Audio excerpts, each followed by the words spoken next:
Hello, Marge. My name is Tina Zhang Yanting. My number is 15. I'm a junior from the Department of English in NCUE. Today, I'm going to read a speech called Stories from a Home for Terminally Ill Children by Kathy Ho. I want to introduce you to some very wise kids that I've known. But first, I want to introduce you to a camel. This is Cassie, a therapy camel visiting one of our young patients in her room, which is pretty magical. A friend of mine raises camels at his ranch in the Santa Cruz Mountains. He has about 8 of them, and he started 30 years ago because he thought horses were too mundane.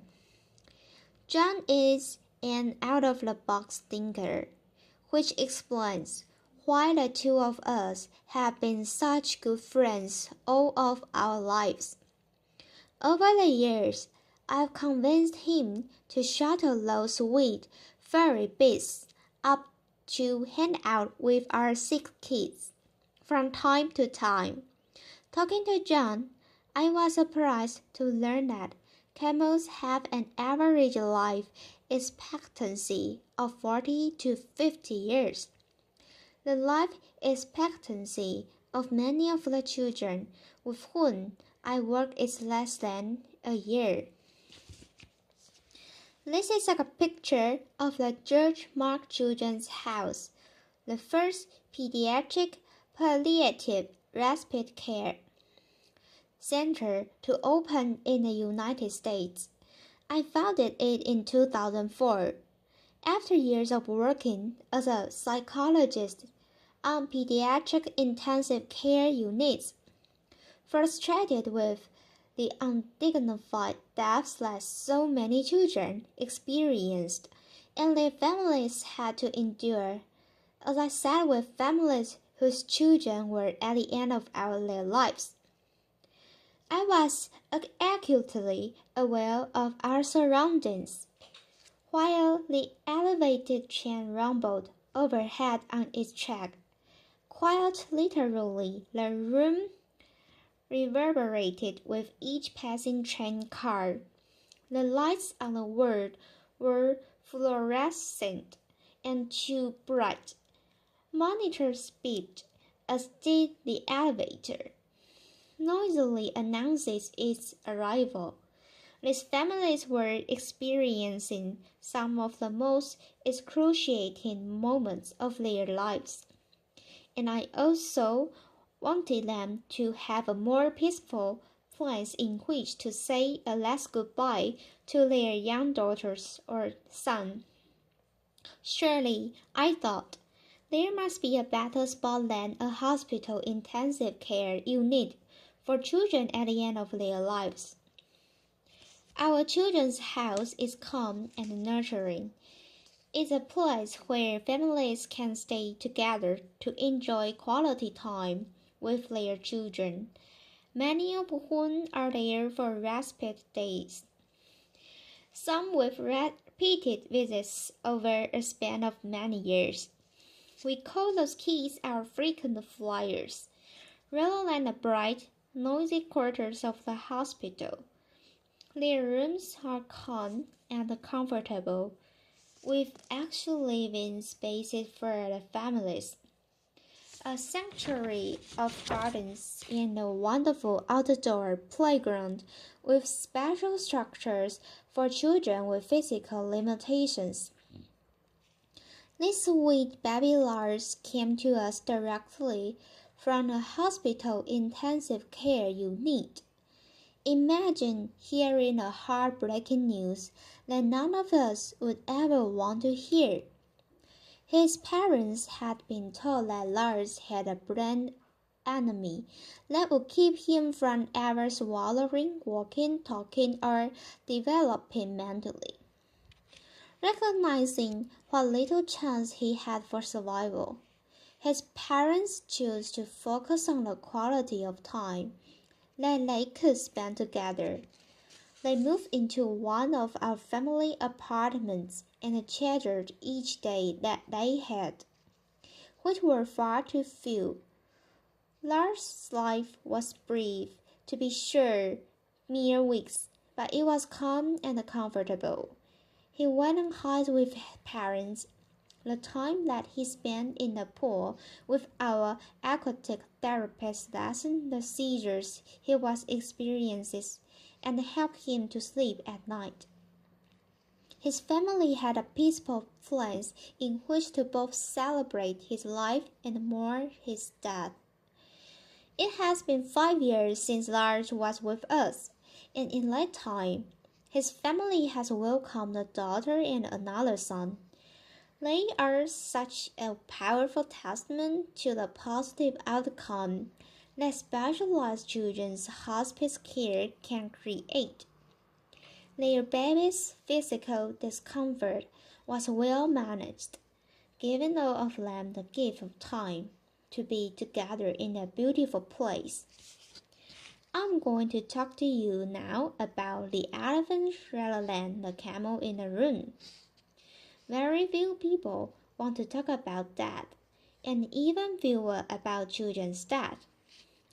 Loss of a child, especially for those of us who have our own children, is frightening, more than frightening, paralyzing, debilitating, impossible.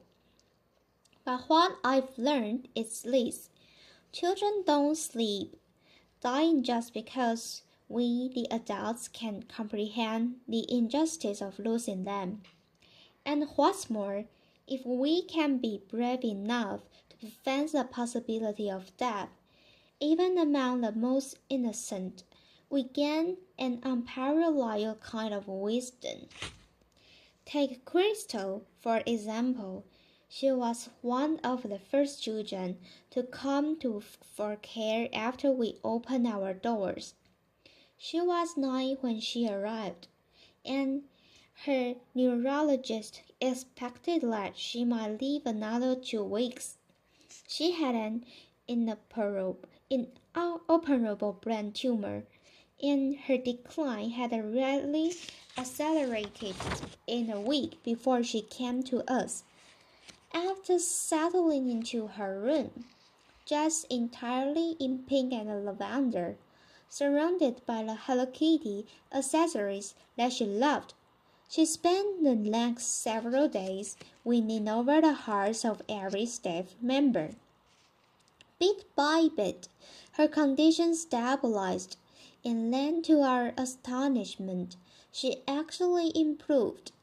There were a variety of factors that contributed to Crystal's improvement, which we later came to call the George Mark bomb, a lovely, not uncommon phenomenon where children outlive the prognosis of their illnesses if they are outside of the hospital. The calmer atmosphere of her surroundings, tasting meals that were fixed often to accommodate her requests. The resident pet, the therapy dog, and the rabbit spent lots of cozy time with Crystal. After she had been with us for about a week, she called her grandmother and she said, "Gee, I'm staying in a great big house, and there's room for you to come too. And guess what? You don't have to bring any quarters because the washer and the dryer are free." Later, Crystal's grandmother soon arrived from out of town, and they spent the remaining 4 months of Crystal's life enjoying very special days together. Some days were special because Crystal was outside in her wheelchair sitting by the fountain. For a little girl who had spent most of the year earlier in a hospital bed, being outside counting hummingbirds made for an amazing time with her grandma and lots of laughter. Other days were special because of the activities that our child life specialist created for her. Crystal strung beads and made jewelry for everybody in the house. She painted a pumpkin to help decorate for Halloween. She spent many excited days planning her 10th birthday, which of course none of us thought she would ever see. All of us wore pink balls for the occasion, and Crystal, as you can see, queen for a day, wore a sparkly tiara. One hot morning, I arrived at work and Crystal and her partner in crime, Charlie, greeted me with some help. They had set up a lemonade and cookie stand outside the front door, a very strategic location. I asked Crystal the price of the cookie that I had selected, and she said $3. Later, I said that seemed a bit high for one cookie. Later, it was small, I know, she acknowledged with a grin, but I'm worth it. And therein lie the words of wisdom of a young girl whose brief life forever impacted mine. Crystal was worth it, and shouldn't every child whose life is shortened by a horrific illness be worth it? Together, all of us today can offer that same specialized care that Crystal received by recognizing that children's respite and hospice care is a critical component missing from our healthcare landscape. It's also interesting to know that we are able to provide this care at about one-third of the cost of a hospital intensive care unit. And our families don't see a bill. We are ever grateful to the supporters who believe in this important work that we are doing. The truth is that my colleagues and I and the parents and the other family members who get to experience this special wisdom are in a unique position. There are only two freestanding pediatric hospices in the United States, although I'm happy to report that based on our model, there are 18 others under various stages of development. Applause. Still, most of the children who die in the United States every year die in hospital rooms, surrounded by beeping machines and anxious, exhausted adults who have no other option but to say goodbye under those harsh institutional lights and among virtual strangers. For comparison's sake, the United Kingdom, which is a country with about one-fifth the population of the United States and about half the size of the state of California, has 54 hospice and respite centers. Why is that? I've asked myself that question obviously many times. My best guess is that Americans, with our positive can-do attitude, hold the expectation that our medical care system will fix it, even though it may be a childhood illness for which there is no cure. We go to extraordinary measures to keep children alive, when in fact that the greatest kindness that we might give them would be a peaceful, pain-free end of life. The transition from cure to care remains a challenging one for many hospital physicians whose training has really been about saving lives, not about gently guiding the patient to the end of life.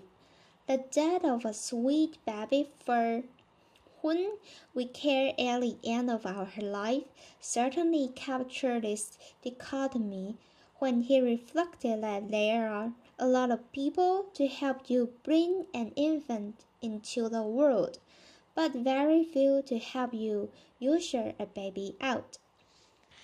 So what is the magic ingredient? Asked George Mark. The complex medical diagnosis that bring our young passions to us mean that their lives have often been restricted, some to a hospital bed for long periods of time, others to wheelchairs, still others to intensive courses of chemotherapy or rehab. We make a practice of ignoring those limitations. Our default answer is yes, and our default question is why not? That's why we took a young boy who wasn't going to leave for another basketball season to Game 5 of the World Series. That's why we have a talent show put on by the staff and kids for family and friends who wouldn't be enchanted by a young boy playing a piano piece with his feet because his arms are atrophied. That's why we have a prom every year. It's pretty magical. We started a prom after hearing the dad lament that he would never pin a boutonniere on his son's tuxedo lapel. The weeks before the dance, the house is a flurry, and I don't know who's more excited, the staff or the kids. Later, the night of the event involves rides in vintage cars, a walk on a red carpet into the grad room, a terrific DJ, and a photographer at the ready to capture pictures of these attendees and their families. At the end of the evening this year, one of your young, delightful teenage girls, Kathleen, said to her mom, "That was the best night of my whole life, and that's just the point. To capture the best days and nights, to abolish limitations, to have your default answer be yes and your default question be why not. Ultimately, life is too short whether we live to be 85 years or just 8. Trust me, better yet, trust them. It's not by pretending that death doesn't exist that we keep the people, especially the little people that we love, safe. In the end, we can't control how long any of us lives. What we can control is how we spend our days, the spaces we create, the meaning and the joy that we make. We cannot change the outcome, but we can change the journey. Isn't it time to recognize that children deserve nothing less than our most uncompromising bravery and our widest imagination? Thank you. Applause.